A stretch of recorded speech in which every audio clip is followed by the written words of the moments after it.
Hello, Marius. Yeah. Good to see you, my friend. What's up? Long time no see. How long's it been now? Like, let's say 2 years? Hey, something like that. Ages. Yeah, yeah. You look happy in this moment. uh, I'm back, and I was in my lands earlier, and I was staying at my friend's house, and there was like no kitchen, so I was eating like very boring food. So I'm just happy to be back and have a kitchen. uh The luxuries of having a kitchen, Simple huh? thing. Yeah. What about you? What have you been up to? I'm back in Lithuania since, Oh, but play for that, right? in Klaipeda, yeah, yeah, yeah. But yeah, since I've seen you, went back to England for a while. So this is me. You've never seen me away from Lithuania, I guess, but Technically, no. so technically no. So this is yeah, this is not abnormal for you, but for me to be back is very cool. So I came back and I missed it so much when I was back in England that I decided to come and stay for a while longer to feed whatever I was missing. And yeah, I'm working here up here near Gurley and in a beautiful little forest kindergarten, forest school slash kindergarten. Ah, Yeah, super so nice. so it's what you were doing back in England, correct? Kind of. In England, I was working in summer camps. So yeah, kids just came out for 5 days, mostly 5 days, and then but they would be like different school each week, and then they'd go and you'd never see them again. Ah, Yeah, oh, bit older as well. I'd never worked with kindergartners, so this is new experience for me. The only thing that's the same is the forest, maybe. and what impression does it leave on you? Uh, this place, um, how to describe this wild, uh, ever-changing place? Kids in the forest. It's like, the I imagine it must. yeah, yeah. Uh, I imagine it must be nice to be able to to see the people, the kids like day after day to be able to build something, versus the every day is shifting. Yeah, there's something beautiful about like uh, seeing these children who in England when I was doing a summer camp. There's something cool about like getting so many different groups each week. You know, you kind of, but you do repeat yourself, so you can give the same program, and of course the next group has not Mm. seen what you did last week, so you do feel kind of like you're repeating. Uh, but then it's nice to kind of like get a bunch of children, give them this gift or whatever we give them, and then send them on and the next one, and then so you feel like you're kind of connecting with more people. But Mm. this way, being with kindergartners, it's like, yeah, like now I've been here 8 months or something, and Oh wow. I remember obviously you sort of grow together, and I notice Yeah. like every now and then, I noticed this week especially like, oh, we're such a tribe now. Like we all know each other so well. With like this, yeah, this family, this tribe, and we've all grown like grown together. And some of these kids, it was their first time ever away from their parents when they came back in August, and now Oh wow. they're like, yeah, in all ways like independent, like mostly, you know. So it's so cool to get that growing together, and I've got to know them as well because I started with them at the same time. So it was like Uh, now I feel like confident as well, and so we're and I realized that I spent like almost every day since August with this same tribe of people, this little group of little people. It's a beautiful experience. they must have seen a lot of growth. Yeah, it feels like it, but I guess it's like being a parent, which I'm not. But it happens so slowly. It's kind of hard to notice Yeah. the shift. But I was away. I hurt my back at work. One of the perils of working with kindergartners is that I'm not as fit as them. so I broke myself, and I've been off for 6 weeks. I've been off sick. So I got this kind of reset experience where I was away for so long, 6 weeks, and then I got to see everything new again, starting this week. So I kind of, that's how I mean, I could see them like so grown up now. And yeah, it's amazing. It's an amazing thing. And so I kind of saw the shift this week. Like, uh, yeah, I yeah, guess on the day to day, it's hard to. Yeah, I feel I notice the same thing when I would leave Lithuania and come back to it every year or so, because you kind of need that time away from it to notice the change, yeah, so for it to register. yeah.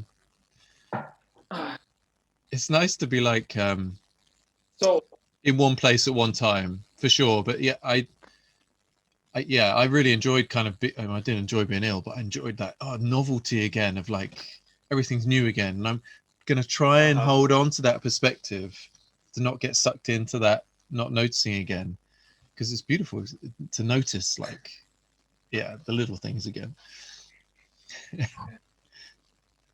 Yeah, it's like, well, we need more of these sort of reminders to. I mean, this kind of reminds me of like this little exercise to think of. I used to do this, like think of 5 things you're grateful for every day, Mm-hmm. and it kind of forces you to consider what you have, what you would otherwise take for granted, just because. Yeah, the more you see something, that's it becomes part of the background, Yeah, it's not novel and then anymore. Yeah, yeah, it's not until you take a step back till you notice that that was you notice the details of what was there all along, what you missed beforehand. mm. Do you still sorry, do you still do that practice? When I remember to, so I Uh-huh. have I have this little sticker on my door. Uh-huh. Uh, I got these German stickers. Like one is like on my window here, what do you live for? And the, like Cool. one on my door is like, what are you grateful for today? So I feel like at a time in my life when I was like really going through this change, I found it a lot more useful because it kind of like helped hack my brain to become happier. Ah, Whereas um, now I feel it comes more naturally, and that like I don't need this reminder. It's kind of innate. right. These simple, like those are two like really simple questions, right? But like the most fundamental things. Well, what was the other one? What do you live for? Oh my God! Like how many Yeah, people actually ask themselves ever, what do I live for? You might have like some vague ideas. I live to be happy and family is nice, and I love doing this. I love playing guitar. But really, like no, no, no. Really, like what do you? It's not even saying what your. It's not even saying what your purpose is, but like what's that thing that what's your what life? drives? What is it? Yeah. So that's Yeah, ingrained now. yeah, yeah. So for me, it's like I've really focused on my values in the past 2 years or so. Like Yeah. this realization that like everything revolves around our values. Like all Mm. of our relationships, all of our life purpose. I mean, it all stems from the things that we value, and Yeah. uh, I feel like the sooner, like if I make a new friend, like the sooner we can see eye to eye about our values, the less pretense you have to undergo or play to be authentic with each other. Yeah. It like well, I would say you've moved to put your values on your sleeve. Like, well, that's the understatement. Like you're living in this you're living in this kind of I can't think of the word like advertisement statement of your values. You're living with them, and they're so um, it's so like obvious that you're doing that. Like so for It's you, it would hidden. be quicker to connect to. Well, I want to sort of boil down your value, but like okay, and you're living. what do they call it? Like, what's the fashionable term? Alternative lifestyle is like maybe the I guess you can Instagram put it term. on it. But you're living an authentic to so you defined your values or defining them, and then you chose to then live within them. But your way of living is kind of like, this is a guy who's obviously living in his own way. Like, your values are like, but I can't say exactly what they are, but there's some, I can tell that you're living by them, because um how you're living invites questions, and then I'm guessing that the way you're living attracts people to you towards your values as well, because they can sort of see that Yeah, what they are, more or less. Did you find out what exactly. I guess I want to ask, like, what did you define your values? Did you manage to like do checklists? Yeah, Yeah. Oh, awesome. yeah. I kind of had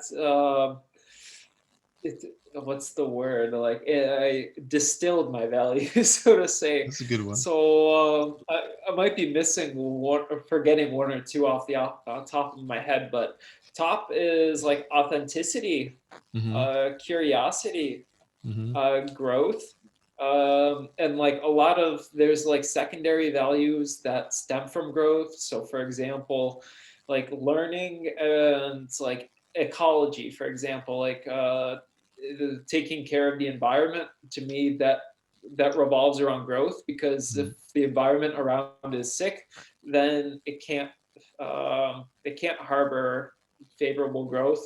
Yeah. Um, Frugality is like one of my secondary values, Mm-hmm. and I recently uh, realized that like evolution is one of my values, which um, like the I guess like this goes into growth, Yeah. in that I feel like there's this personal evolution is like becoming like a better version of yourself, and also seeing yourself as a part of this greater whole. Mm-hmm. And one of the things that really fascinates me is like the evolution of of everything, if you want to put it, from like the big bang or so, like coming from nothing to an evolution of gases that formed into stars that turned into supernovas and blew up, and vomited out all these rich materials that formed our planet, which paved the way for life, for single-celled organisms to come together. And then these cells, single-celled organisms, become multi-celled organisms to cooperate with each other, Mm-hmm. to form this complex system, to like all the way to us. And the fact that we ourselves we're mostly not human. Most of our cells are bacteria or viruses, and that we're just like a symphony Mm-hmm. of all these different organisms that collaborate with one another. And I feel like the next step is like this human collaboration, and just curiosity of seeing like what comes after this, if we make it out. If we And on make it out. top, If we make it out. I guess you're hoping we will, or the way you're living is kind of is optimistic. Is kind of part of this connection. Is it building connection? Is it how is your way of like living in this way? Just yeah, it's yeah, distilling those values. it's searching for cooperation, Right. because a lot of, I don't know, one of the big changes, I guess, since we last saw each other in person is like I've gone into a much more spiritual direction. Mm-hmm.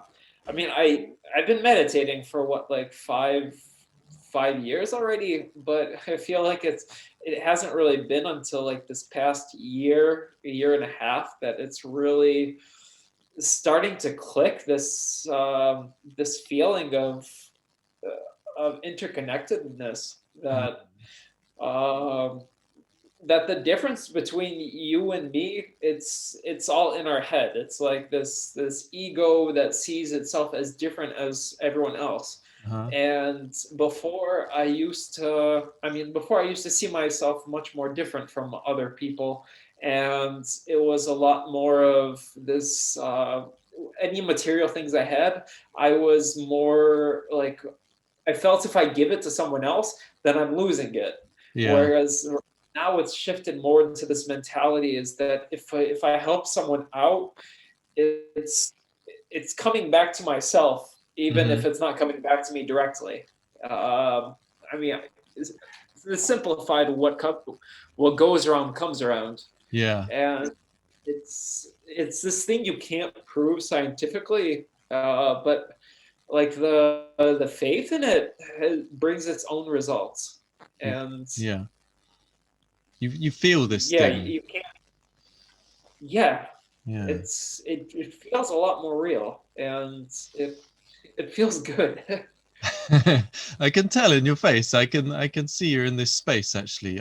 I relate to what you're saying, and I well, I first want to ask, like, how long have you been in this place of like feeling that connectivity and like living with it? Can you hold that feeling? Is it something you feel like you have to hold, or is it like ingrained now? Does it feel like it's balanced, settled in? Because for me, like, I had that it's feeling at a brief time, and it was like delicious sort of way of life. It's like, oh, this makes sense. And it felt so calm. It felt so calm and connected, and I saw people uh as if, I don't know, as if I knew everybody or could know everybody, and be personal, close, share. I felt, yeah, just everyone I met, I felt an empathy and connection to, uh, all the time. But it it it shifted, and I couldn't. I sort of come out of that feeling, and now it's around me somewhere, but I'm not in it. So I wonder if you've stayed within that place, you know? interesting. Ah, yeah. I've got So theories of why it it could be. shifted. Yeah.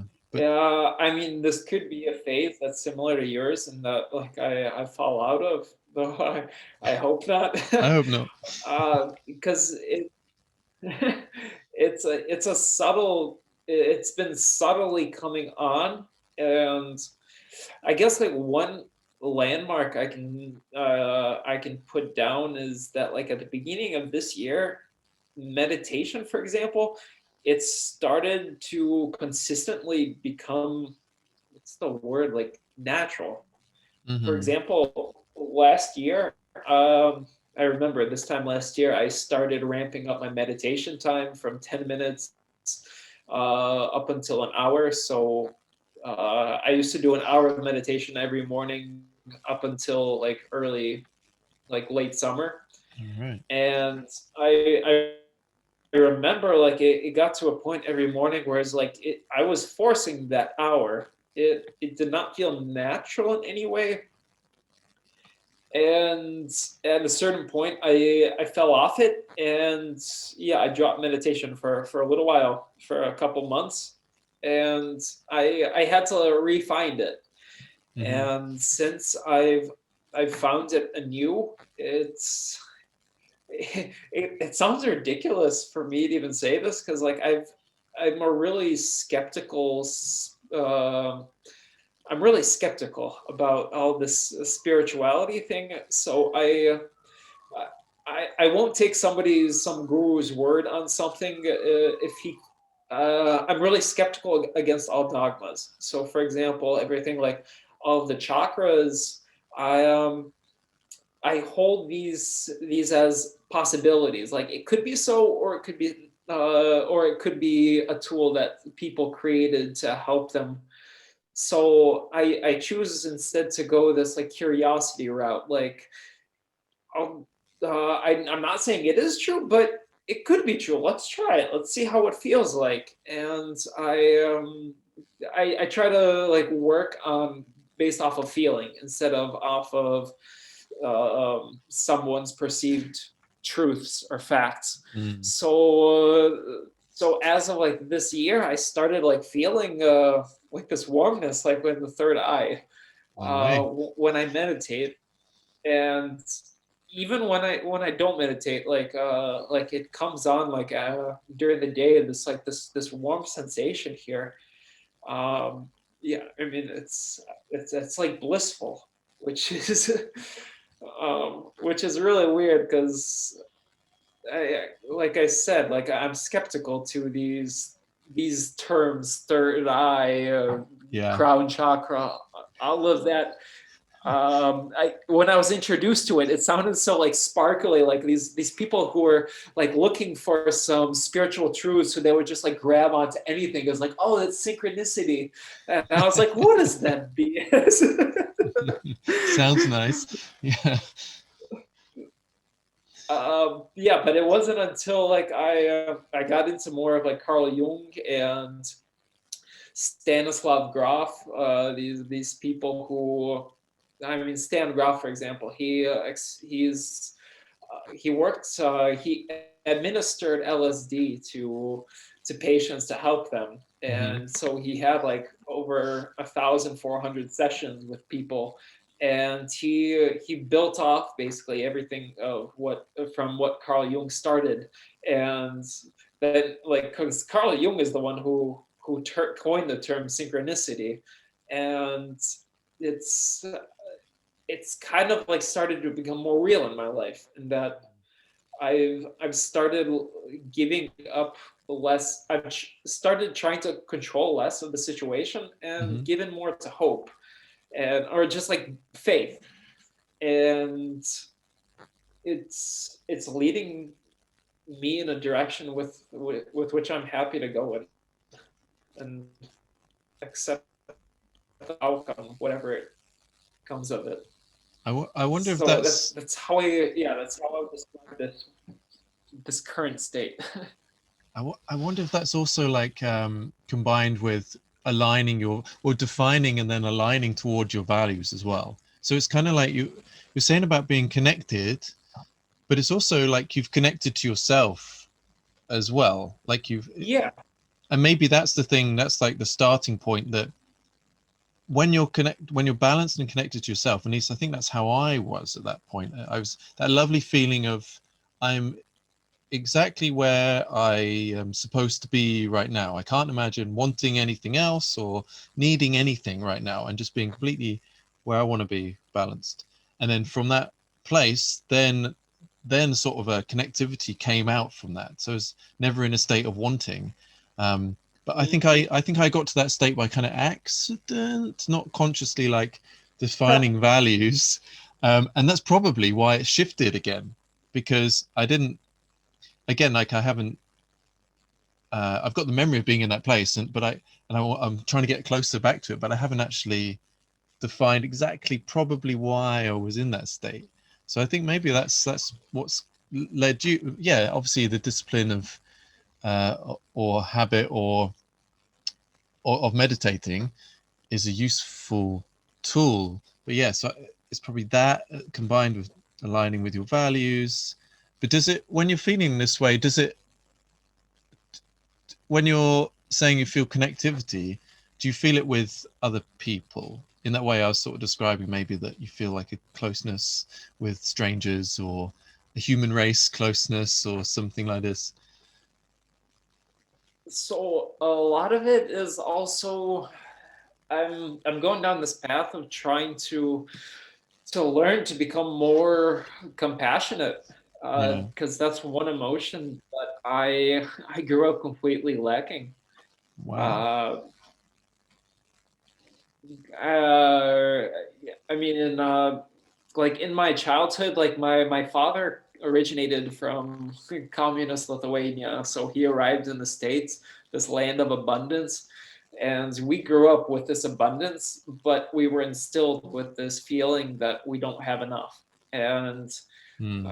it deeply it was deeply ingrained in me and my brother, and it's been kind of this like uphill battle to learn how to shift to from lacking to abundance mentality. Hmm. And I, and I feel like the direction of going towards compassion also it correlates into this of being around people you want to be more like. So they say you are the reflection of the five people you spend the most time around, Yeah. and trying to work on like I'm also like a bit of like a self-improvement junkie. So you wouldn't believe how many like self-improvement books I've gone through that are on my Audible, that I've just been devouring these things for almost a decade. Mm. And these things they slowly seep into the subconscious. And so as you were saying, it's like these values and meditation is just like one part of it. And I guess like the values are the central thing of what everything spirals around. Yeah. And then there's all these different facets of learning how to work with, for example, both sides of your brain. So one side is like this logical, I'd say it's like the western side of the brain. It's the one that wants to control things, know the future.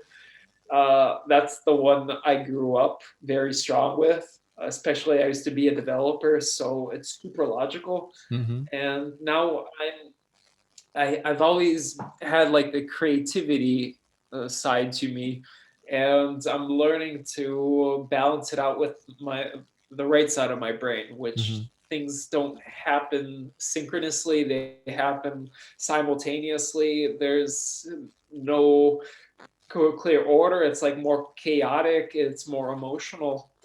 So it's for me these past years I've been learning, it's been going in all these different directions and trying to build a holistic view, Yeah. and holistic understanding of myself and my place in the universe.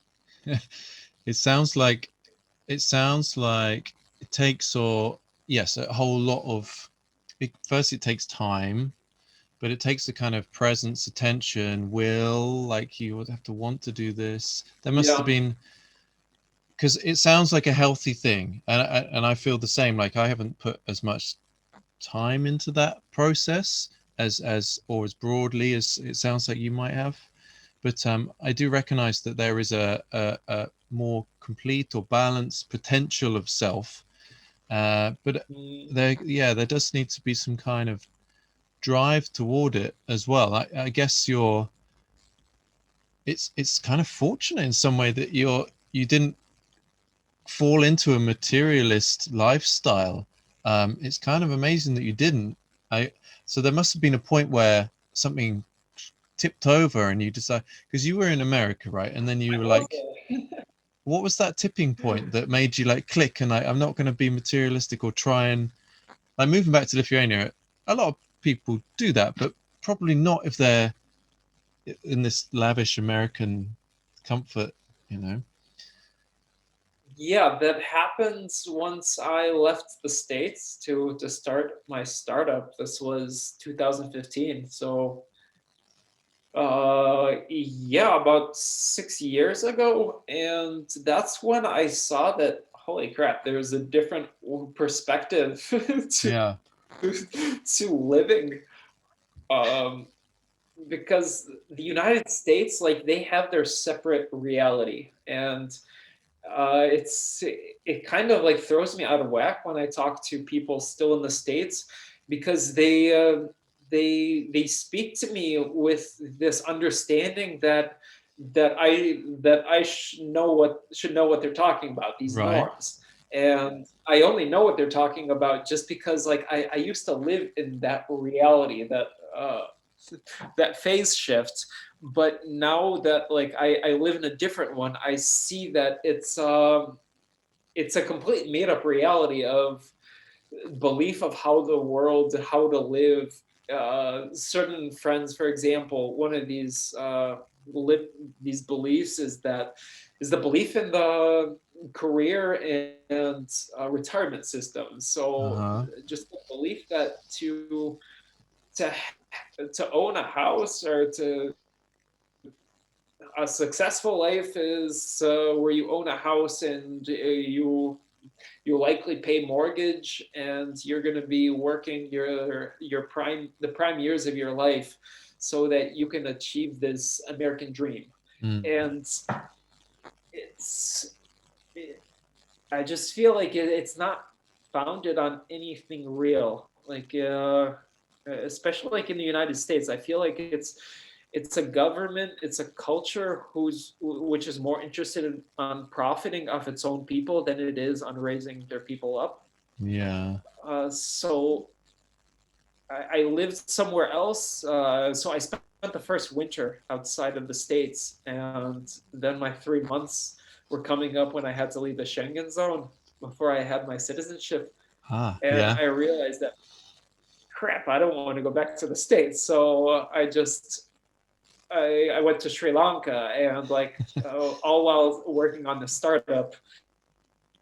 So I was in Sri Lanka for over 2 months. Then I came back here for a month, and then we went to Berlin for 7 months, and then we got a chance to work from Colombia, and then from Colombia I quit the startup and came back here. And over there, it changed my whole. It kind of like broke down the walls of this American mindset for Yeah. me that everything is not based on money, that you can actually do whatever you can follow your dreams if you dig them back up. Hmm. It all depends on how much you're willing to believe in yourself to go after it.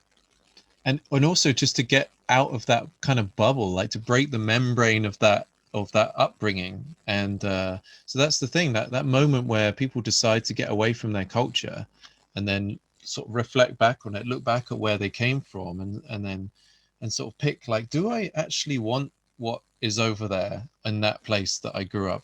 Like, it's so I had the same experience when I moved to Lithuania, and it took me ages. I kind of, I guess I saw this as travel in a way, but I don't know a better word from it. I traveled late, right? So I only had holidays, and so I never got disconnected from my culture until I moved and worked here.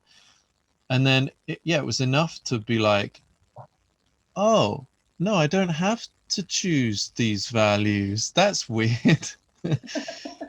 I mean, that's kind of a very long story short. There was kind of like for me, there was kind of like a traumatic breaking of that, wanting to get away from my culture um, over a while. But yeah, once I was away, I realized that, yeah, it was so liberating to go, oh, that's just one option. And I can choose something else. But for many people, yeah, like if they've stayed in one spot all their life, how would you get above the water to know if your life is a choice or not, or whether, so, like, America's got this stereotype of like consumerist, money driven lifestyle, and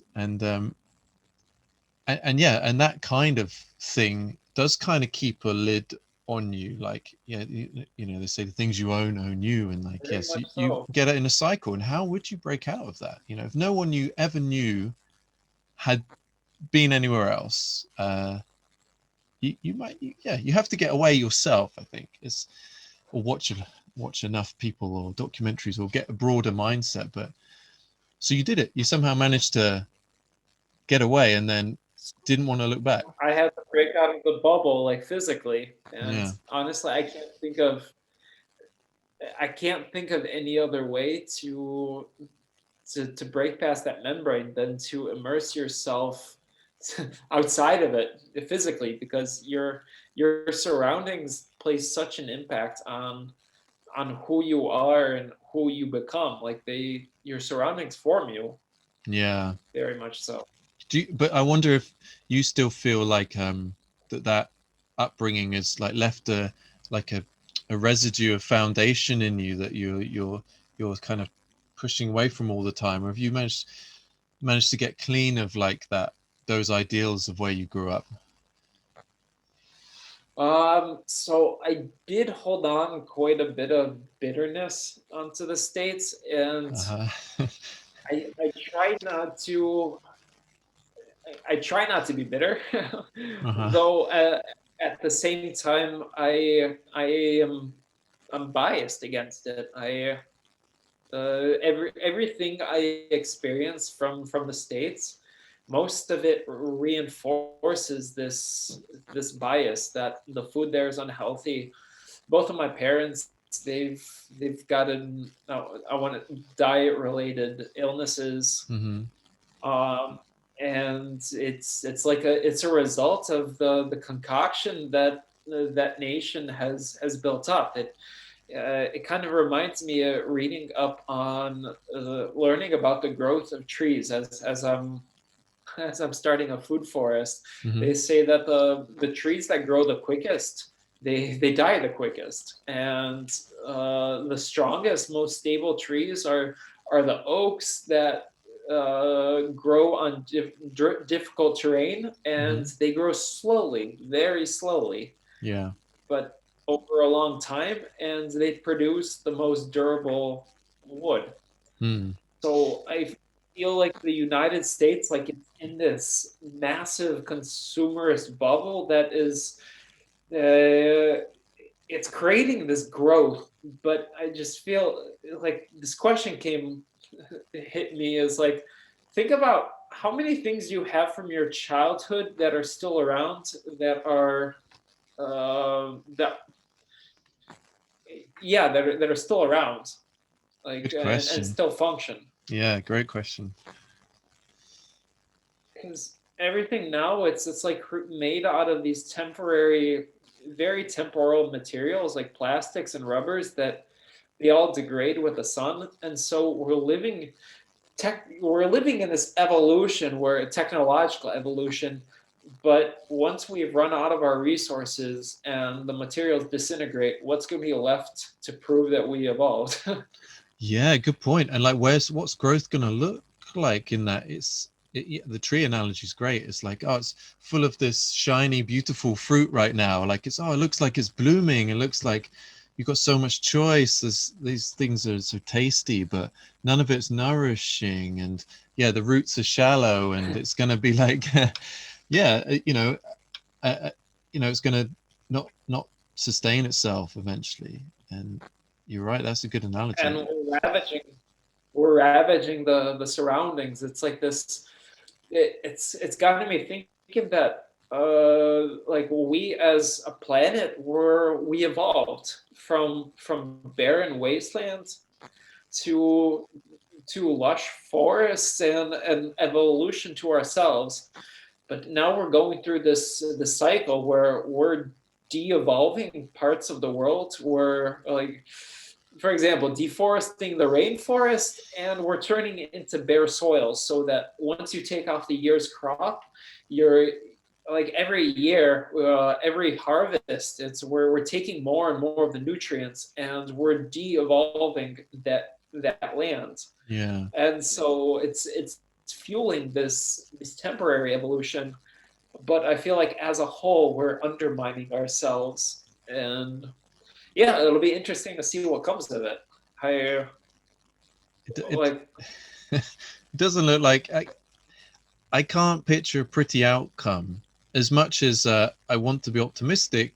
When you think of the pace and but we're talking kind of about habits as well somehow. How if you're in that bubble and that culture's just it's like a spinning within its bubble, and it can't see outside of it, even though many voices like yourself are saying something from the outside.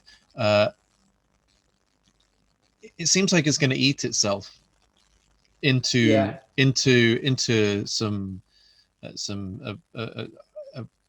it's almost like it has the to eat itself to grow again, if that's possible. Because the momentum is huge. The momentum just yeah, seems like it just, and we've got a whole idea, like we were saying about success, right? You're saying people speak to Americans, and they talk of idea of retirement, and then the idea of the word success as well is a strange one. It's almost like we put this word into life where it doesn't. I don't think the word success. It People doesn't mean define their anything. lives, but it's a point. It doesn't. That word itself doesn't mean anything. It's subjective to whatever you define success as. Yeah, but those cultures are driven by the idea of success, but yeah, as you say, that thing is ultimately going to be it's going to be like the ultimate definition of not successful, which is failure, death, destruction. How's that success in any way?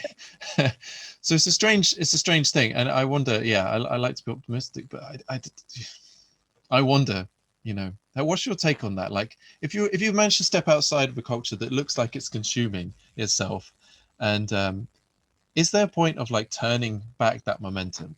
How far does it have to go into destruction before it turns around? Like, are we actually starting to turn around? Because it doesn't really feel like I it. think so. You do? I I think it's a slow wheel to turn, and that we might just be. I feel like this is the start of it, which we might not even be around to see it go even half full circle. Yeah. Because when you think of our lifespan, we're just a speck on.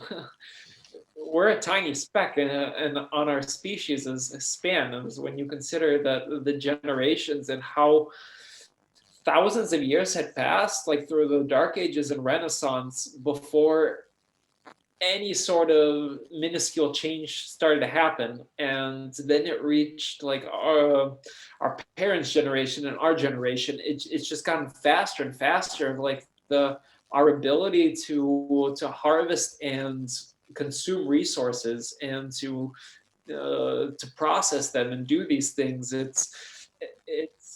It's bringing about this incredible change. It's bringing about like incredible new ideas and incredible consumption. Mm.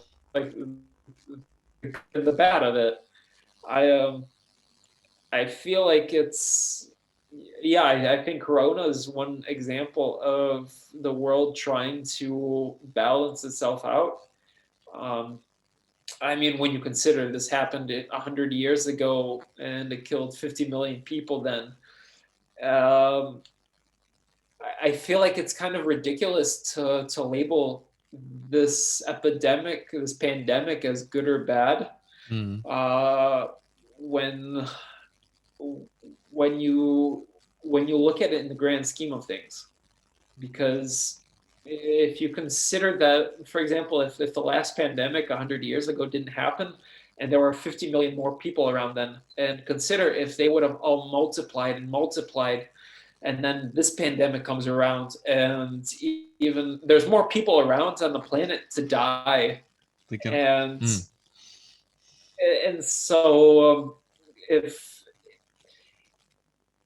if one pandemic kills a lot of the people now, which results in less people dying in the future, is it still good or bad? Then it's like you can't put a judgment on these sorts of things. It's like my mentality has become more this amor fati mentality, which is Latin for love of fate.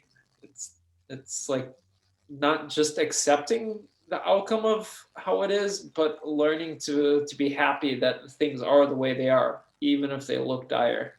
Mhm. Well, I like how you put or remind that our lifespan is, yes, it's a tiny speck, and all of our experience now that we consider so dramatic and important is, yes, a tiny fraction, a tiny imperceptible fraction of movement in direction of species of any kind. And yes, this whole thing that the world is talking about is yes, in the history of the planet and the universe is not if you can wrap your head around that space of time just in human history, yeah, it's nothing. And you're right in terms of, yeah, putting it back to, how is our species going to look in 100 years? This won't be relevant at all. And you're right, if we'd had 100 million more people around now, it'd be a different story. And especially at a natural event like this, or even if we created it ourselves, you could argue there's this idea that we're doing exactly what we're meant to be doing. This is human nature. I've heard this theory of we are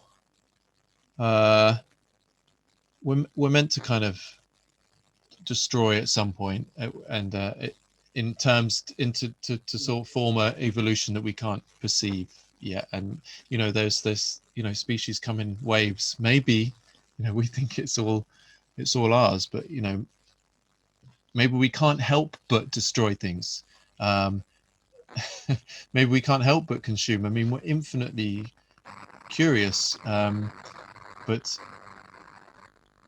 yeah, at least at this point it's destructive. But what was my thinking? It was asking, can we turn the wheel around? I think you're right, we're not going to see it in our lifetime, but I guess if you perceive it in in the 50s, people it was consumption, just this big consumption and industrialization kind of just started kicking off really, and comfort and things became priority, the American dream happened.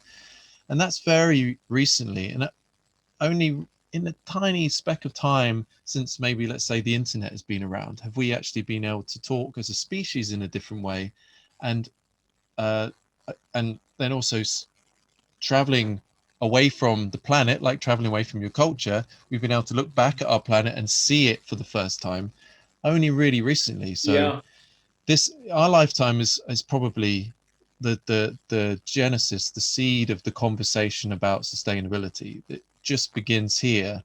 But yeah, maybe in 500 years it will be this utopian green lush planet where it started here, and this will be the time that will be regarded as still the consumption and the big wasteful time of human history. You used to eat cows? That's crazy. Yeah. It's hard to say if I think we can turn this wheel, or just part of me just thinks it has to run its course. That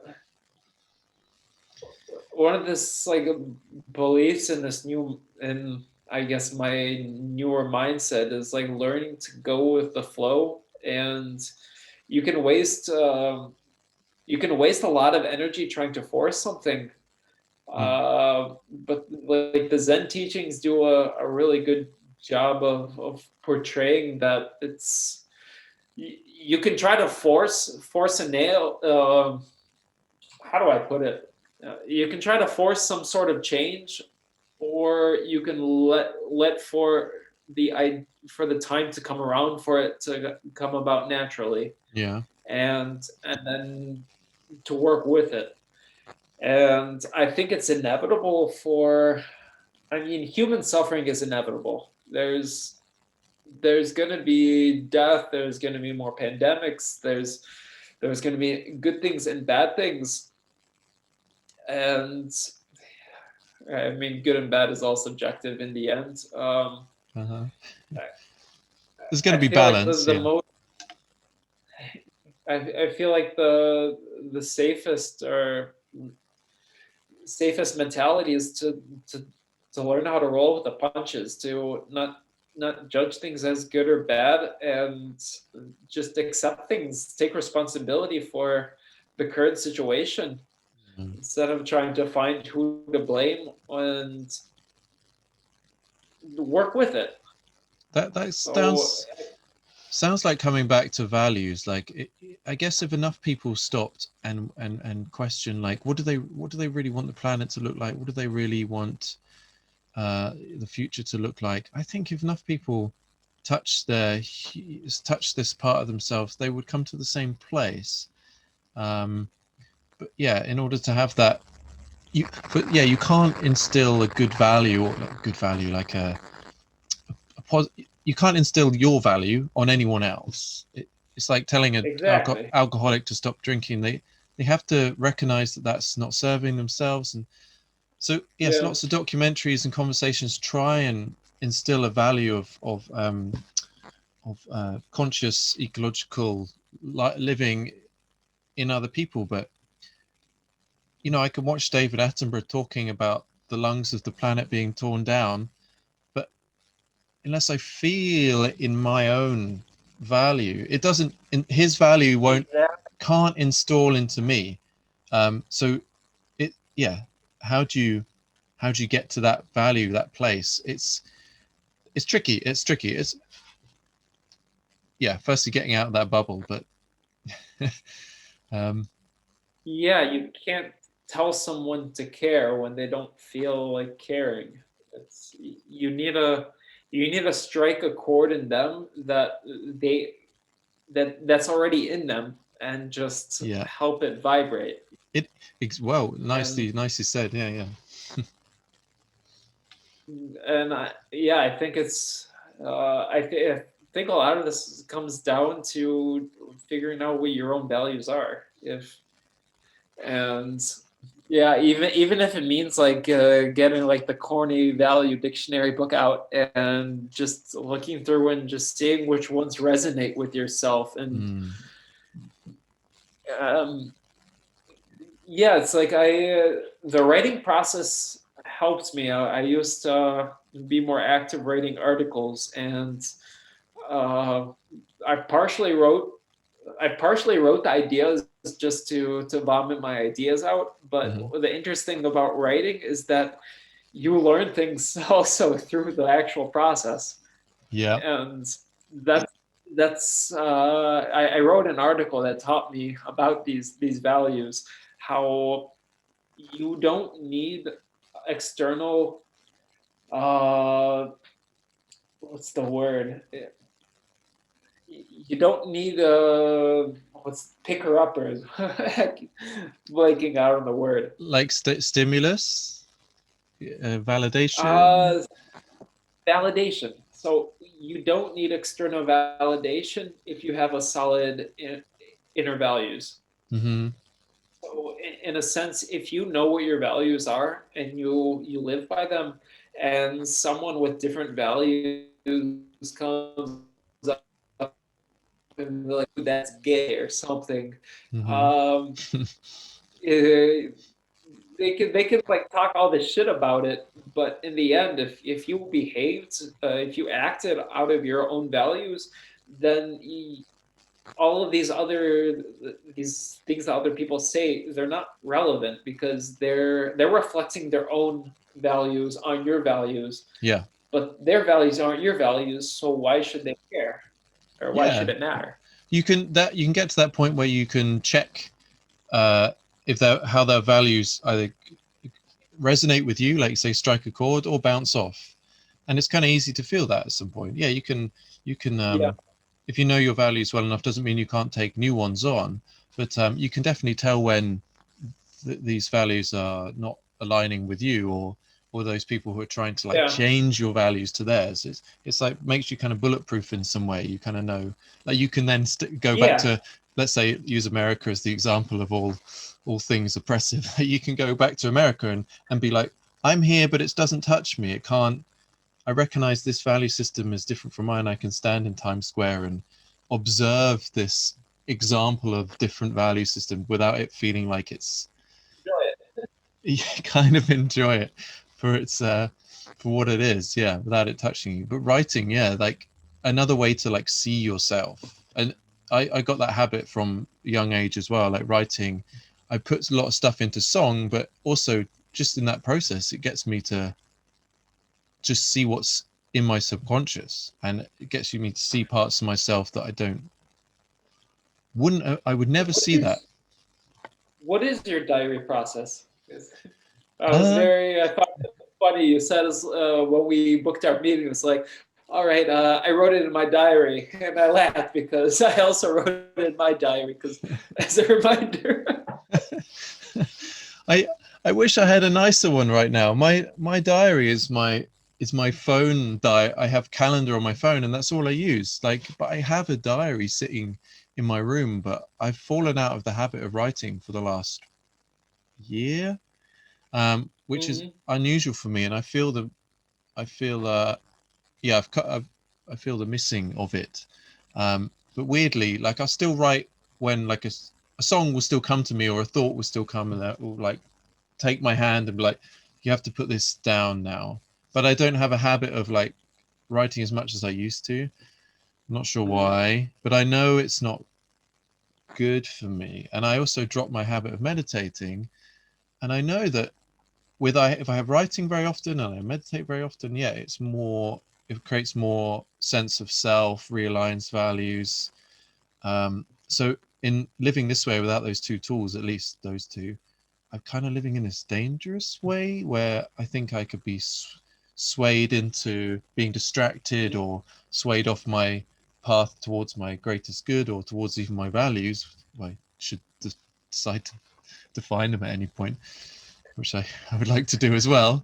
So it's kind of like, if you don't do these things, if you don't write, if you don't self-reflect, then it is risky. And I think obviously we're talking sort of generalizing a lot about a lot of, are we suggesting that a lot of people don't have those habits and don't have those self-reflections? And yeah, if you don't have those value systems, then yeah, you can just be swept into a bubble of someone else's, and you're at conflict all the time, because I think subconsciously you Yeah. know your values. I think subconsciously everyone has their own distinct, but it's so very easy, Yeah. or not, just to be swept into an idea, and then you're 60 and you're like, what was I going to do? I forgot. It reminds me of this. I was couch surfing last year at this one place in Spain, and like they had all these sayings all over the walls. And one that struck with me, it said, "Only dead fish flow with the river." And It's a good it's one. yeah, it kind of goes with yeah the truth that is like if you don't choose your life for yourself, someone else is going to choose it for you. Everyone says go with the flow, man. Go with the flow, but not. It's I think it means go with your flow, not with just the not with the flow. toxic river flow. Yeah, exactly. Yeah, choose your own. Brené Brown says choose your own lane, right? As you're swimming, she's got this Mm, bit in one of her books. I can't remember, but yeah, that's one that stuck with me. Like, don't look at how fast this guy's going or this guy's going. It doesn't matter. You're just swimming in your own speed, time, place, rhythm. Yeah, only dead fish float. exactly in your own head. Yeah, yeah. So you Yeah, can. because there's a lot of I feel like there's a lot of people focusing on external validation, which is it's an impediment to finding yourself, to listening to yourself, and Yeah. focusing time on what's important. Because yeah, external validation, it's a very powerful thing if you haven't been raised to trust your gut. It's quite uncomfortable living in that external way, though. Always check, like, am I doing a good enough thing? Am I expecting someone else's, you could say someone else's value, an idea of you to define your, or to say your work, define your day.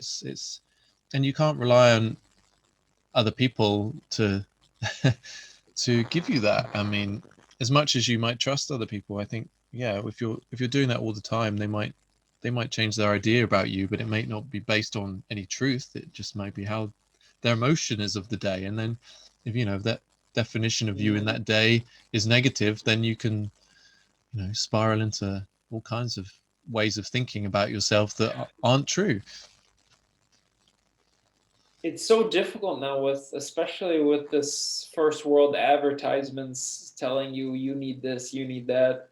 Yeah. And I was listening to this one podcast about this vegan bodybuilder, and he was going into how he went from being like an engineer into like going to the gym, and in just by chance he started bodybuilding and he got really good at it. Then he was explaining how he went to do these shoots, like for magazines, and he talks about how it's like 9 hours. He prepares all day, and he eats a certain way, and it's all this effort and strain and stress just for these few photos. And then how he was explaining the process, like he sounded miserable. It's like how it was like you hold this flex until they get just the right angle, and then when you realize that on the magazines, you just see the glamour. You don't see like that guy there. He's miserable. He's doing that pose,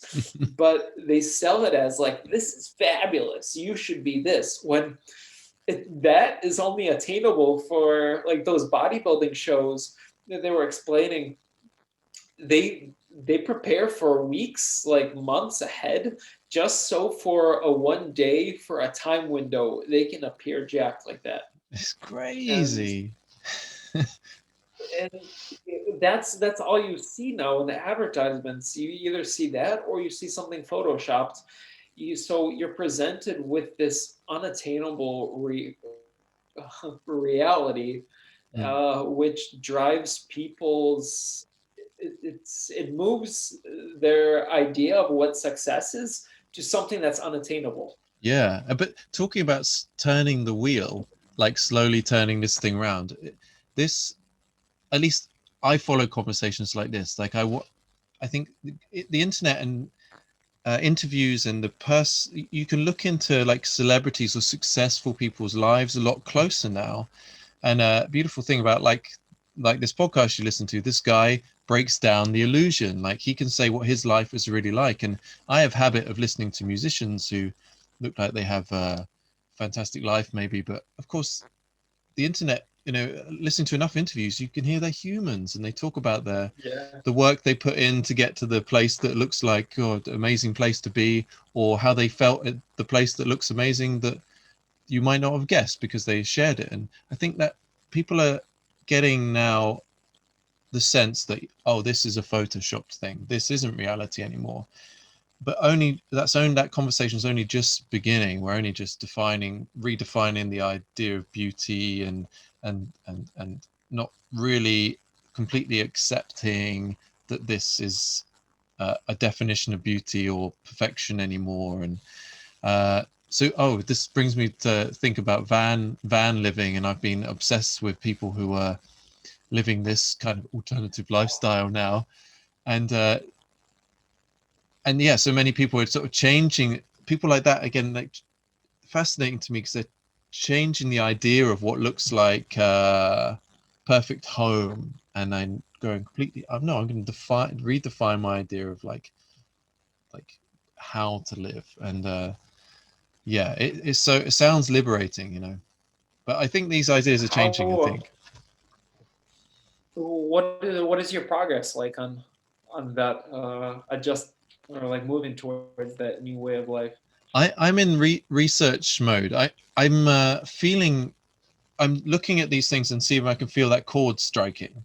And Mhm. but this is some kind of, I'm trying to, at first when I looked at this idea, and it was maybe 2 years ago, this van life just popped into my head. I remember seeing this place where a bunch of vans were all living at this beautiful location. I was walking by on the way back to my house, and it just, that seed came in. I'm like, oh, that's possible. And then, but at the time, I had a kind of judgment against it. Like, and yeah, I had some barrier between my perception of it, or my ego got in the way. Like, I wouldn't do this, but now that's dissolving. So I'm at this place now where I'm just thinking, I'm still not sure. And I think it's one of these things that I'll never be sure until I took the step to do it. Like, I don't think I would rent a van to find out. But I'm in this place now going, I guess more talking about values, where I remember thinking, what's the most balanced time I ever felt? And it was when I was living outdoors, and Uh-huh. for a long period of time. And so I'm not really questioning anything but that feeling. And well, not even questioning that feeling. I know that feeling is true. And I know that Yeah. I haven't really psychoanalyzed what does living outdoors make me feel. Why does it make me feel good? I'm like, okay, I know that makes me feel better than I ever felt living anywhere. And I had less things, less comfort than I ever had, but yet I was the most happiest. So that's what I'm going from now. The next step is actually just taking that step to do it. And that's going to take a few like practical things, like finding the finance, finding the van, blah blah blah. But it's interesting talking to it out loud. I because that will define it. Like I know that that's the way that will be the closest towards my value or balanced self, living in that kind of way. Whether that's the actual definition, the van life thing, whether that's the actual definition, it's closer towards an ideal that I'm not living in that now. So that's where I am at the moment. That chord got struck. But what's the need for the definition then? I guess there isn't one. There shouldn't be need for. I think there's maybe some fear in here, or I don't know what it is that's holding me back right now. Practicality? No, it's not. It's no reason. I think there is just some little membrane like to push through. Whether I'm scared of having to explain why I'm doing something, which is a strange thing to think. And again, the best decisions of my life have been ones where I haven't waited or thought about explaining them to anyone. So I want to get to that place again and just do it and don't think about it. Intuition. Yeah, it feels like intuition. Yeah. And if you sit on intuition too long, well, my habit is to psychoanalyze the hell out of it and try and where did that intuition come from? And my psychotherapist actually taught me to not analyze intuition. At least for me, she tells me, trust it, follow it, which is scary. They're two separate sides of the brain. It's like the left side needs logic, whereas the right side it's based on feeling, and it's like you're feeling, like you mentioned earlier, your subconscious, like we subconsciously know our values, and I feel like the intuition is more in tune with that than our logical side can prove or disprove. Yeah, it seems to win for me at least. That intuition will I can't not follow it eventually. It'll bug me and bug me and bug me, itchy for years, until this is the kind of thing that got me away from England. It was like this intuition was like, nah, there's something else here, there's something more, and eventually I'm like, okay, I'm gonna listen and pushing the boundaries and just break out. And then looking back, it's like, God, why didn't I listen to intuition like 10 years sooner? It's a process for everyone. For me, I can definitely feel like in the last 2 years or so, it's learning to follow the tuition and to accept it on its own authority.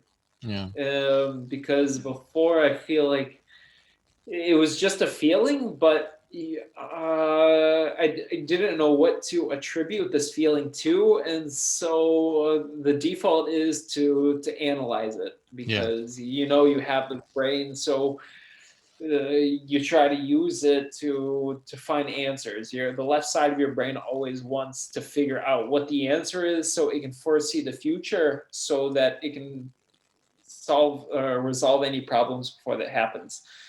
But the intuition doesn't work on that frequency, and that's where you get the dissonance when you try to psychoanalyze the intuition. It's perfectly put. Yeah, that's exactly how it feels. Yeah, you have this beautiful spark of intuition, and then the brain's like trying to dissect it, and it can't, and then you get discord, and it kind of end up getting in a loop. But that's not a comfortable state to be in. Just sort of side thought happened is like something I love talking about is that spending time with children taught me a hell of a lot about being intuitive. Like children do not have that really analytical, at least I work with sort of 5-year-olds, 4, 5, 6, and they don't seem to have that other side of brain that's saying, why am I doing this thing? And it's so beautiful to watch. I got into collecting children's paintings. Children just paint crazy stuff when they're 4 or 5. And these paintings kind of get hung up and then thrown away because oh, it's just another painting. Just another bunch of crap on paper. It's just, what is it? I can't tell. Is that a house? What is that? It's nothing. But I started realizing that these are little snapshots of pure intuition and sometimes Yeah. emotion as well. Well, emotion is intuition sometimes, especially when you're young. So I started noticing that there's so much beauty in that randomness. It's pure intuition. I love sticking it on the wall and saying, and just as a reminder for myself, like, try and be intuitive. Because we're kind of born That's with all. that. We're totally born with that thing. And then we're told to Yeah. rationalize, break it down, think laterally, and think literally for everything. And then we lose that. And so I sit there with them sometimes and I try and copy how they paint. So if they're like, da, da, da, da, I try and go da, da, da, da, on my piece of paper. And the sad thing is, I can't do it because my brain has taught my hand to be like, oh, it has to be formulaic and it has to have reason. Like this paint can't hit the page without a reason for being there. And I can't get back to that childish state. And they just go, what? Don't say can't. You just say I haven't yet. Haven't yet. Yes, that's well said. I got to keep practicing, but it involves like, maybe going off the page, maybe putting your hand in the paint, painting on the wall, painting on your friend. It's like this. It's just in complete freedom. So children teach me that, but yeah, I'm still Kids are great. drawn to that other side of the brain still. And but yeah, so that's where I am in this kind of. It's a process. Yeah. I will go for that plan though. It's intuition is winning, and yeah, I hope. See, this is the wrong word. I know that will be a better way of life for me. So that's where I am right now. It sounds like an exciting. How do you imagine? Would you travel around or? I just imagine it gives Not necessary to know all that stuff. Just curious. it gives the option. I think that's where I am. It's like I just want that option to be able to be flexible, to be free, to be intuitive where I live. Because my first thought was to buy a tiny house, right, and build a house here in Lithuania, and that was super exciting. Like I could build a little A-frame house, and then I realized no, that's not my value. Isn't to live in nature, which I thought it was. My value is to have my true higher value than that is to have that freedom to find more nature, to be able to move through it. And so as beautiful as the idea of picking a spot, growing a garden, living off the space you're in, that makes sense logically in so many ways to me. But some reason my value to be able to move is higher than that logic. Even though I know that living this this van lifey thing is not the most ecologically friendly idea, but somehow for me I need this movement more than anything else. I mean, it could be a stepping stone for a different kind of lifestyle in the future, but that doesn't mean that it's not necessary for you to go through this stage of life. Yeah, Because I see my land as also as a stepping stone in a sense, so that one of my values is also freedom, which I forgot to mention. This is a very common one. This wanting to be able to go and explore and immerse yourselves in the different surroundings. And my land is a reason. Like I bought this land. I'm doing this project so that I can, while I'm traveling, my fruit trees can grow. So I have this elaborate plan to get everything started so that I can travel again. That's quite a beautiful idea that you'd be like some other corner of the world and back at home, slowly, all that foundation, all that grow is happening behind you. That's a beautiful idea. I like that. Yeah, freedom. I want fruit trees when I'm like old. I want to have a shit ton of fruit.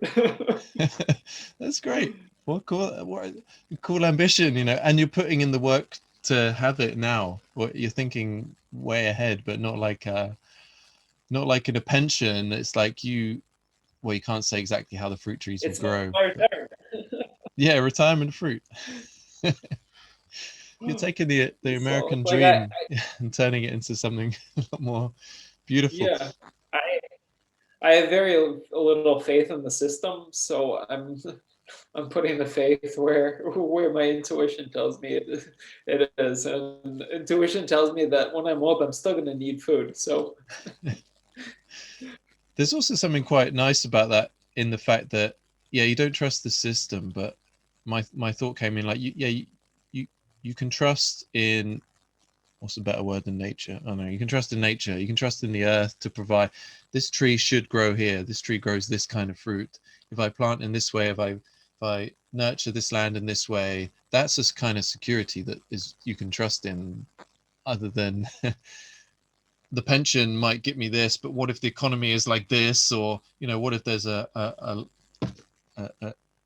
a typhoon in my area and my house is destroyed? It's like, well, this could happen on your land, it's but a big probably, question. yeah, big question mark in I general.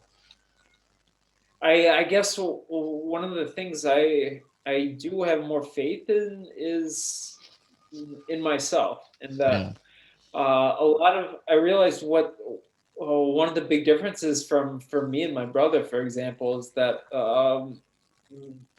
especially like in the American mentality, is to invest in assets, whereas I believe it's better to invest in skills, because even if you lose all the skills, if you lose all your assets, you have all the skills so that you can return to some level of normalcy.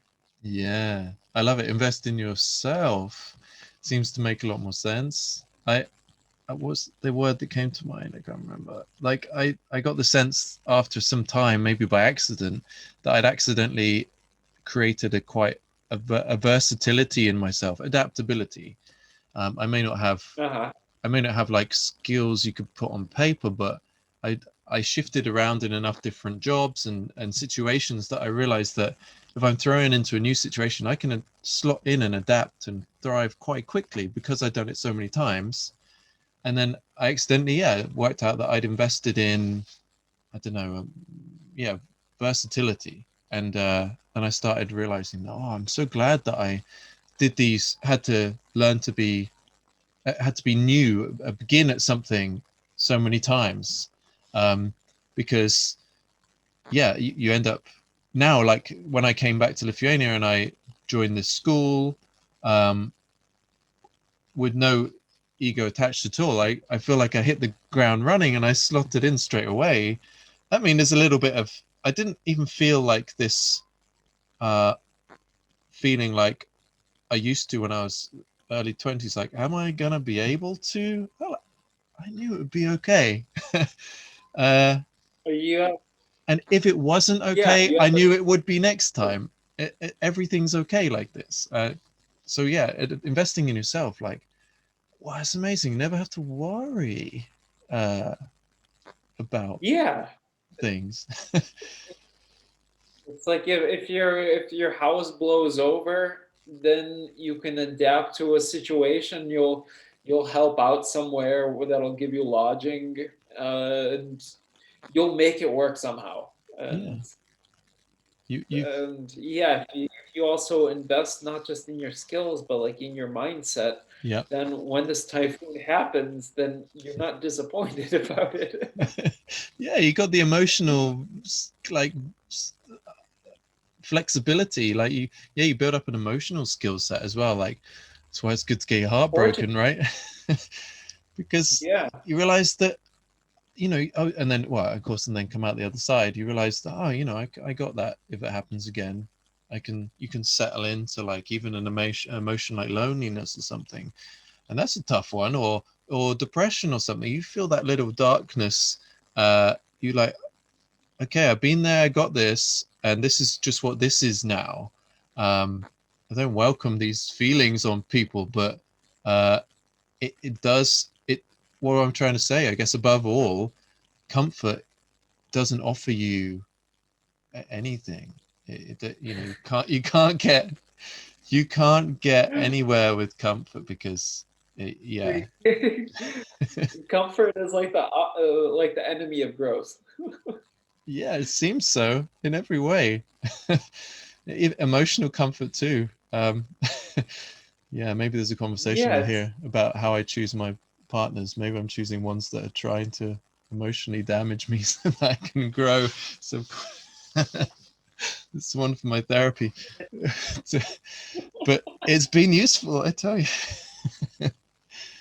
Yeah, we grow. I mean, just how our muscles, once they break down, like through the stress, we grow after from that.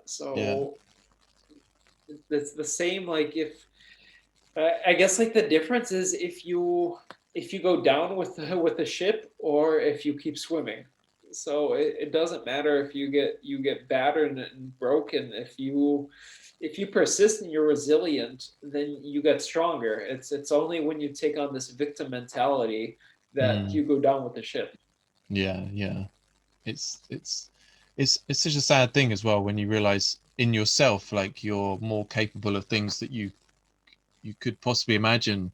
You go back to like if I go back to 17 or something and how unsure I was about things, but and then you go to now and oh you can do all this stuff but if you never put yourself through that, you never realize the greater potential in yourself, and then you might see this for humanity as well. Like we were saying earlier, like what is the actual potential if everybody kind of was actively striving, like they say, to invest in just in themselves. Because Yeah. the other thing about maybe we were saying about connectivity earlier is like the more I invest in myself, the more the less I need from others, but not in a that sounds like a bad thing. And I used to struggle with this idea. But so if I invest more in myself, I need less from others, but I found out I can give more to others. If I'm, if I'm, if I'm selfish, then I can actually give more.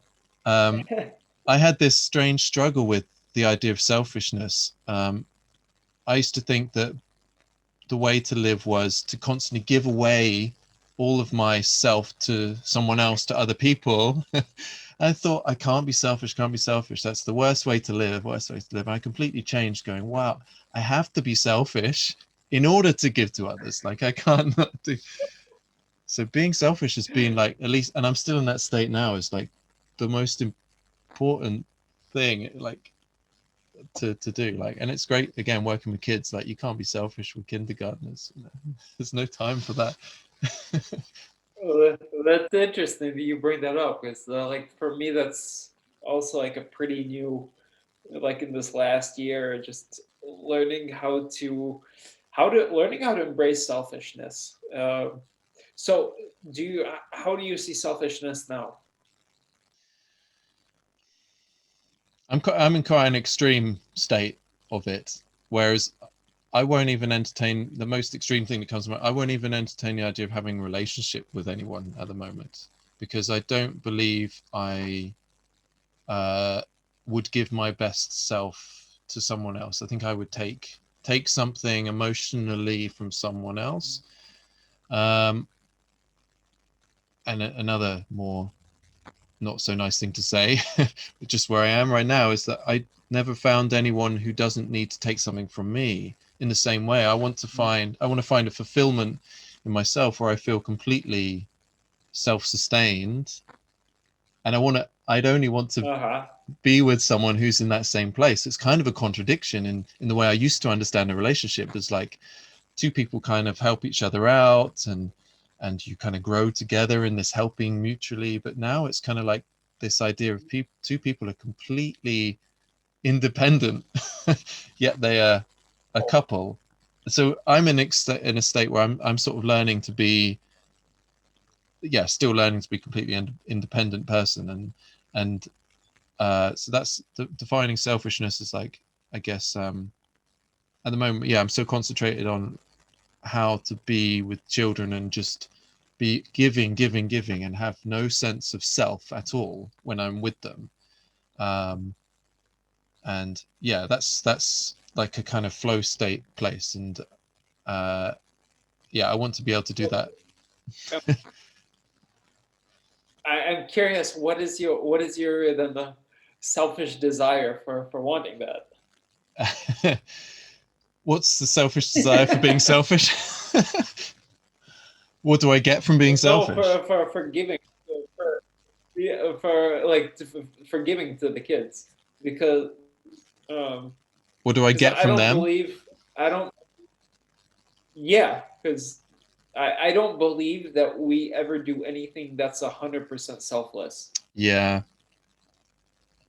and I don't think that I don't see selfishness as a bad thing. I mean, it depends on the kind of selfishness. Yeah. There's there's honest selfishness, and then there's like the hidden, like manipulative selfishness. Yeah. That's a Uh, good question. It's a sticky thing to say, like, what am I getting? And so I've kind of like the ego's that thing, right? That can be tricky like that. So maybe I could say, it's funny, like trying to ask the ego a question right now, because it's like, yeah, let's talk.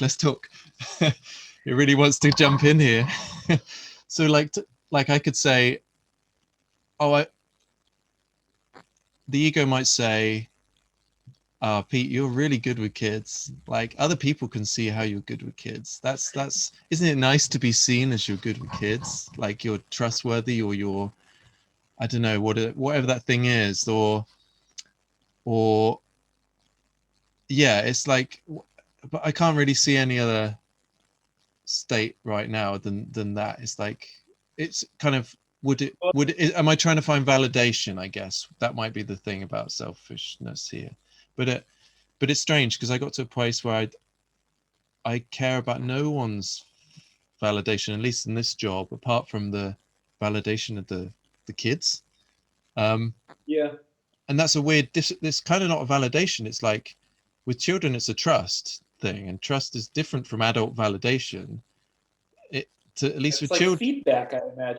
kind of like, there's a point where I realized that that you'll be with some of the kids and you realize, oh, these kids trust you, or in this moment this kid like trusts, and that's not like a something that is like kind of a reward of ego. Like, it's not like a reward of the selfishness. It's like, it's just like an inherent. But why ego necessarily? Sorry. It's like why is that necessarily ego? I don't think it If is, no. it's a rewarding emotion. Yeah, I think in this state, I I think I feel quite separate from ego in this place right now. Yeah, because I've stopped um, defining myself by any other people's idea of how I am, or how I work. And I'm in a fortunate place of where I work is allows me that freedom. No one's ever saying, I think you should try doing it like this. I think you should work like this. Or can you try this idea, Pete? I think you're doing too much of this and not enough of that. I'm sort of allowed to be how I want. So that's very easy for me to just be expressive and try things all the time. And uh, yeah, so the only validation I'm getting is like, no one's fired me yet. And the kids seem to trust me. And that's like, yeah, that's the only reward I'm getting from this not being this selfishness. Yeah, I've sort So of, it sounds like you get a good feeling, or this rewarding feeling from this interaction with the kids. yeah, it's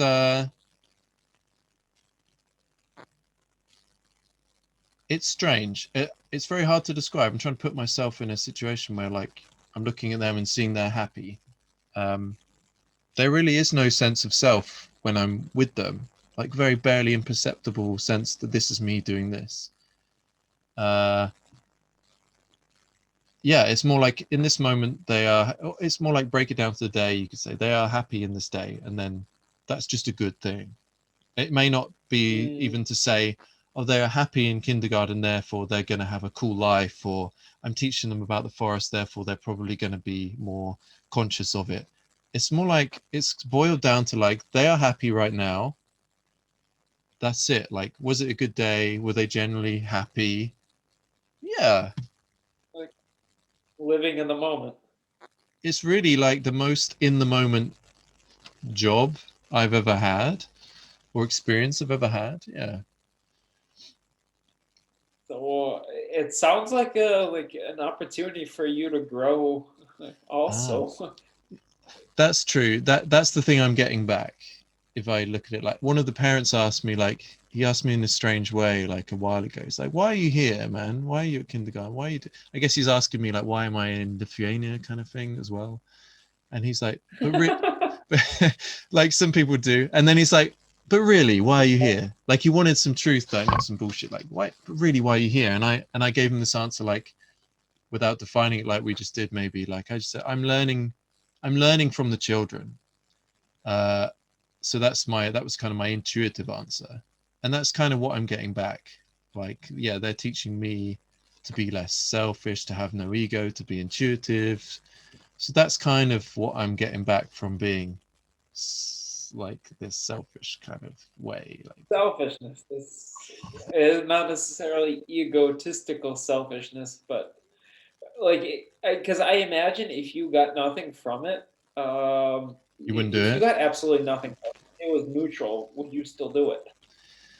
That's the If you point. got no Yeah. feedback. Well, the weird thing is, I don't really get feedback from colleagues or I don't get an appraisal. So the only feedback I get is from the kids. So it's kind of subjective. They could say, I can just say, oh, they look quite happy. Maybe it's a good day. But kids are pretty good about that. They don't hide their emotions behind these facades like grown-ups do.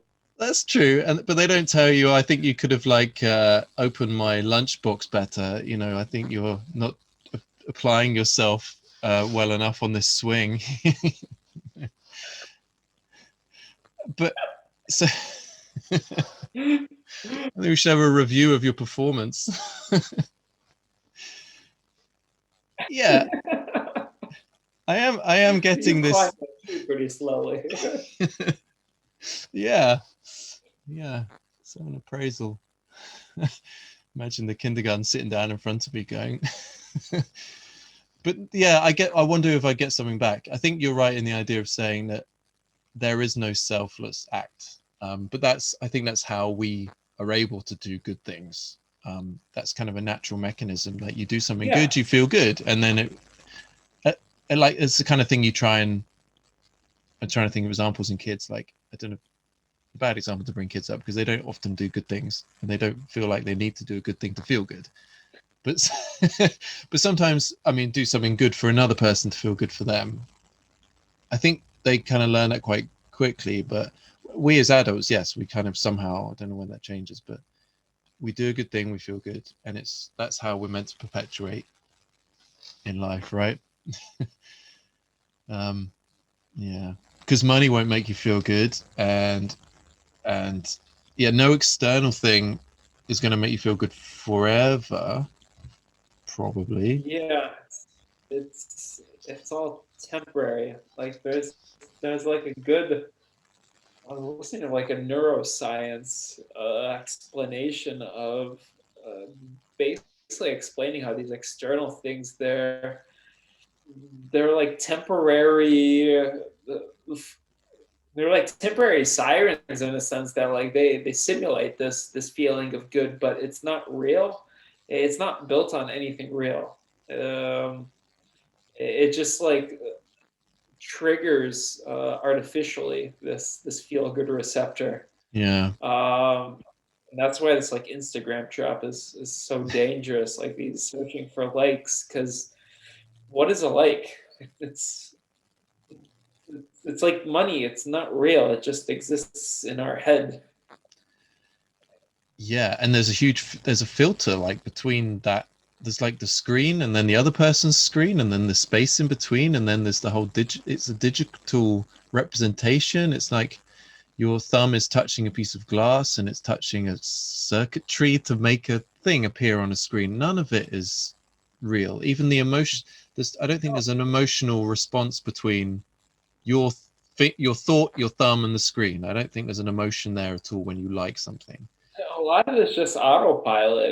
It's just like the devaluing your own likes by liking everything that fancies your eye. Yeah, yeah. It's just I I I bet a lot of people who we could talk to would say they've liked something and not even remember what it was. Oh, I like the what? Yeah, autopilot. Why?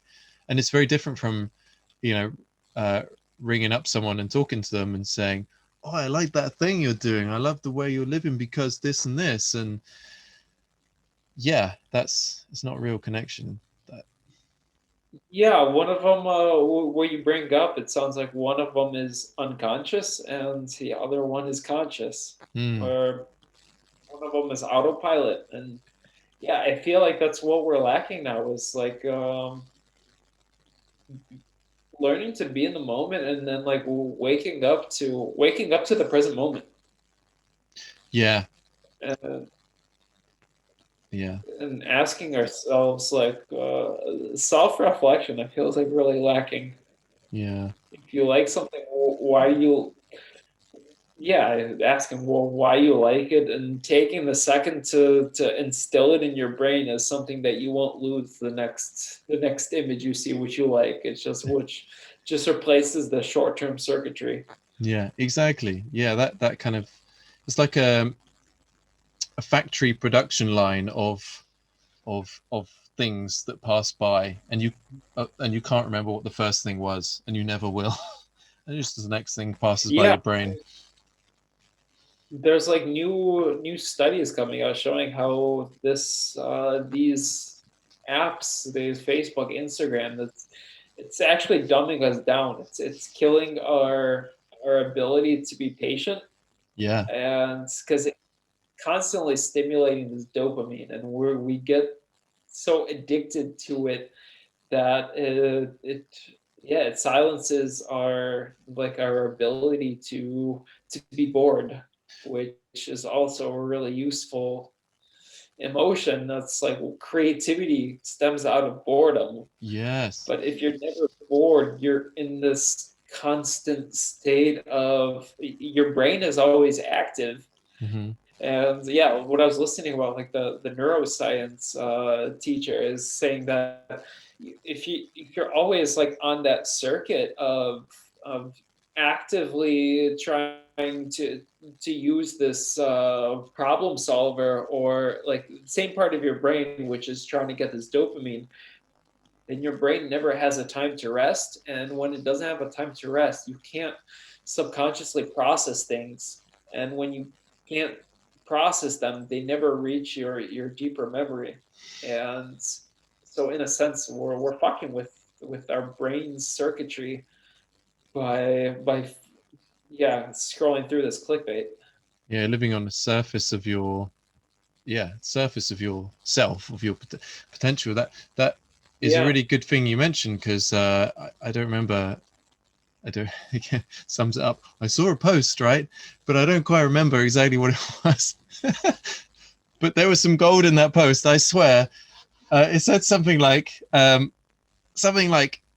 uh, if you're never bored, you never have picked up that book, or picked if you were never bored as a kid or as a young person, you never would have picked up that guitar that sat in the corner, or never picked up that book, or never rode that bike, or never went to the forest, or like the stuff that I remember doing as a kid. Like, I only picked up the guitar or a book because I was bored, and there was nothing else to do except be creative. Especially when you're young, there's no like responsibility. uh so you just get good at something, you just go and explore something, you just get curious. But like the phone, there's no curiosity in that device at all. There's no It kills curiosity. Yeah, it does. Yeah, if it didn't exist, you'd pick up the next thing. You'd pick up the thing that, like, I've got a problem now with reading. Right? I haven't. This is one of the things I don't do anymore. Like, I don't write. I haven't written in ages, but I haven't read anything in ages. I started listening to audiobooks, and it's a different. I think it's rewired myself for short attention span. um, And I notice when I sit down with a book now that my brain's like trying to escape as if it's like a maths homework assignment or something.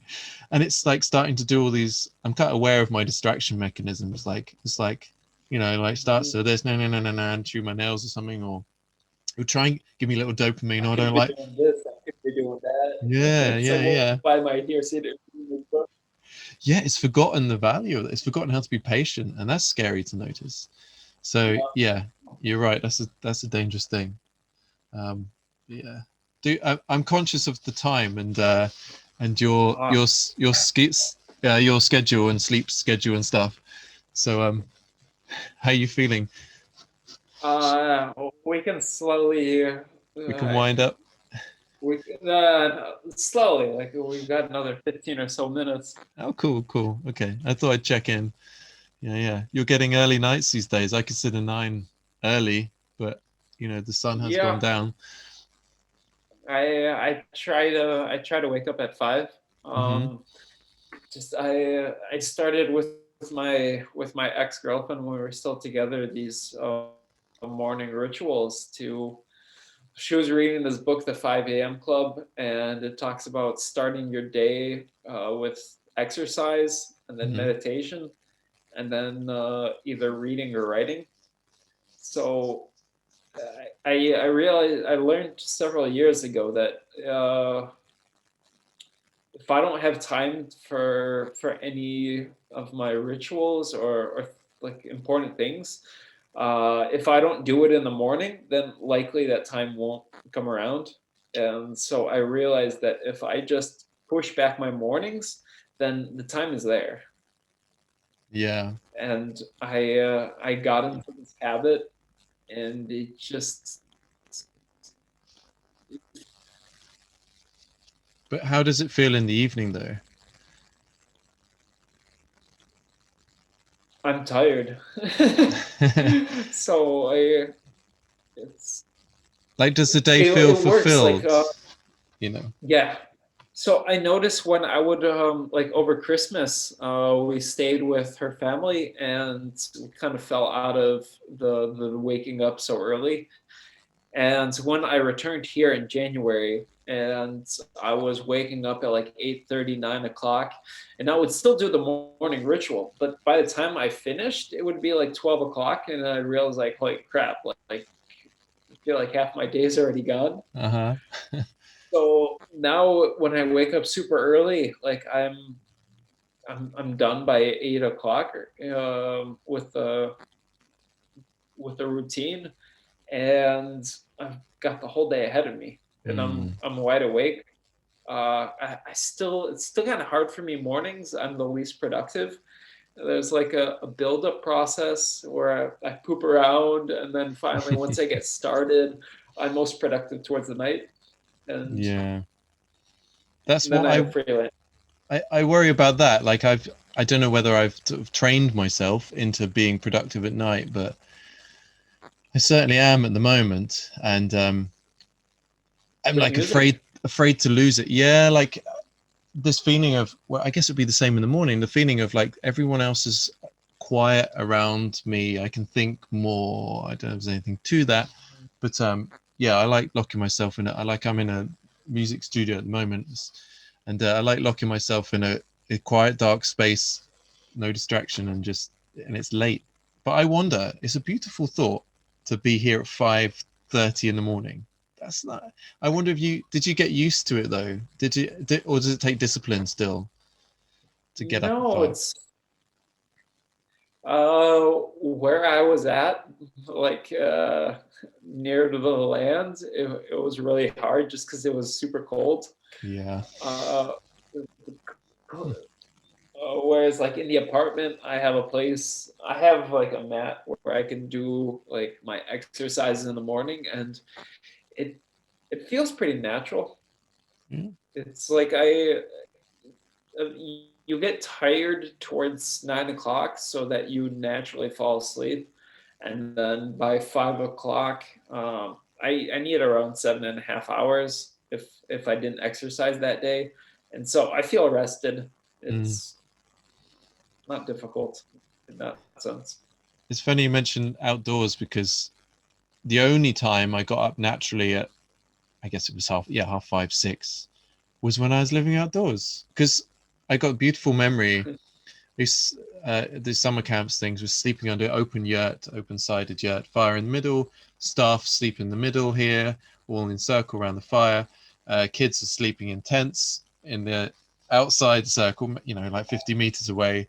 Maybe some are in some shelters they built. Anyway, that feeling of waking up in the cold morning air, and the first thing of noticing is the birds singing in the forest around you without even opening eyes, fresh air, cold. It was like the most delicious way to wake up.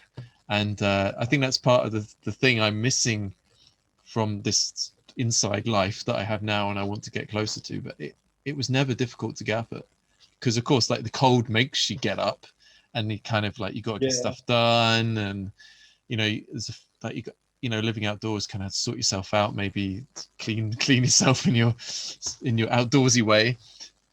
But I don't know, there's kind of like, it was always easy and it felt more natural, and I kind of got then noticing, why do I wake up at 6? It's because when the sun is out, it's when the yeah, sun hits me, and that's when I wake up, and it natural. seems normal. Yeah. And now I'm here like with a white computer screen here and like lights, and I'm gonna try and stay awake till like I don't know when 11 is my time, but yeah, maybe Well, if you decide, well, you're more than welcome to come stay on the land. I'd be happy if you came to visit. oh, I'd Then, love to, man. Thanks for the invitation. I'd love to see what you've done, and get like a sense of I don't know, the energy, for want of a better word, the heart, the hands that you put into the space and into the earth. And I have this intuition that that's part of land will feel different because it's been so mm, I'm noticed. So curious what yeah. you would pick up. It's going through like these subtle changes. Like I can't say, like, especially the first year, I didn't do a whole lot because they say in permaculture to observe the first year, and Oh yeah. then last year I planted some fruit trees, but I imagine this year, like, I plan to have more fruit trees in the ground and like a house. So I feel like it's a slow buildup. Mm-hmm. Um, but yeah, I'm curious what you'll see, Mm-hmm. what you'll take from it.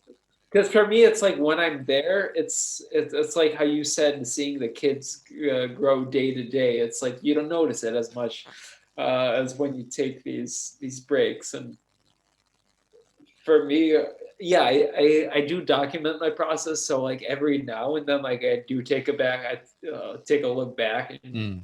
and see these, like, oh yeah, that was different, even though it's only a year ago. Yeah, that's the best way. Like, you look at back at your old video and go, "Wow, yeah, that's how it used to be." And because it's hard to uh, be objective when you're this close to it. Um, yeah, Super important thing to learn. Yeah, to step outside for a while and check, well, at least to feel it. But yeah, it'll be. I guess it's interesting to get someone who's never been there as well to like say the yeah. kind of feel of the place, the impression of it. Yeah, but So it's I yeah, could like release you an area around, and then you can deduce which is my land. all right. Yeah, sounds like a good experiment. Well, I hope I can visit. It would be lovely to visit. Like, these are the things that are nice ideas. Like to visit with my house. Just visit with my. Yeah, That's such that's a real. nice Yeah. idea. Yeah, yeah, yeah. So yeah, So finding that dam, like I hope to see you there. thanks, man. Cool, cool. Well, I think we can travel now as long as we travel in the week. Are you on the land now? Or are you heading back sort of when it's warmer? Um, so I'm going back like next week just to meet with a neighbor to talk about see which trees we can cut down. Uh-huh. Uh, but also I'm getting a nice a normal tent next week. Hmm. So um, it'll somewhat similar to a yurt. So I should be able to then stay stay on the land when it's even a bit colder. Nice. Uh, though there's still some work that needs to be done, like pumping the water out of the well because right now it's not drinkable, and uh, so there's some things which are a lot harder when it's colder, Yeah. like washing things. It's pretty hard when your hands just like freeze. Uh-huh. And your clothes freeze and yeah. Yeah, It's been a pretty heavy winter. I don't blame, at least at this stage in the process, to not be able to be there full time. But that's what it's building up to. But no, it's been full on. it's pretty cold. Like this morning when I left, it's like holy freak! Like I'm in the house and I'm freezing. It's like I like the cold, but not when it's like constant. Yeah, yeah. Fair enough. Fair enough. I mean, there's discomfort and then there's like suffering. Yeah, It's a different thing. so yeah, like stress is good for the body when it's not chronic. So it's like when it's chronically cold, it's just Uh-huh. like Uh-huh. Well, dude, I'd love to come visit, like as soon as it's possible. And it'd be nice to give you a hand if I can in some way. yeah, I It's will like definitely need help. So cool. uh, yeah, you're basically the only rule I have for the land is respect. Mhm. Respect the land, respect the neighbors, and yeah, and then if you want to stay for longer, if it vibes, then Mm. go with the flow and stay for longer. Awesome, man. Awesome. That's something to look forward to, whoever that was. I'm really glad it worked out to finally catch up. It's been a while. It's so nice. It's so And nice to I be able to look talk. forward to seeing you in person next time. Yeah, likewise, likewise. And it's like it's like yeah, we used to have like these sketches of beautiful conversations, but that coffee shop time, there's always some distraction happening. Uh, so I remember having so many conversations where it's like you get into something really cool, and then you get someone's ordering something or someone's to clear up something or da, and I got the sense of like, oh, wouldn't it be cool to just like lock the door or just like invite. Unbridled conversation. Yeah, and this is it. This is the next best thing. So yeah, Well, finally, man, we got there. I look forward to having more of these in person. Yeah, for sure, man. Me too. Well, Marius, I say take care, and I trust that you will, and I'll see you down the road, man. Likewise. Okay. Sounds good. All right. Ciao, Pete. Ciao, man. Adios. Bye bye.